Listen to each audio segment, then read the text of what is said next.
কালিয়ার থেকে 2 কেজি আশীর্বাদ আটা নিয়ে আমি চলে যাই এনিমিদের রুটি বেলতে।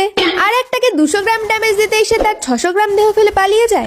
আমি আমার শব্দভেদী লাড্ডুটা এনিমিদের দিকে ছুঁড়ে মারতেই দুটো এনিমির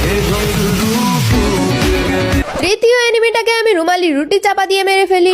আর আমার হাফ মার্ডার হয়ে হামাগুড়ি খাওয়া টিমমেটটাকেও রিভাইভ দেই। কিন্তু কে জানতো এটাই আমার জীবনের সব থেকে বড় ভুল। লাস্ট এনিমিটাকে আমি ক্যাঙ্গারু বম আর টুনটুন মাসির লাড্ডু দিয়ে কোটি কোটি ড্যামেজ দেই।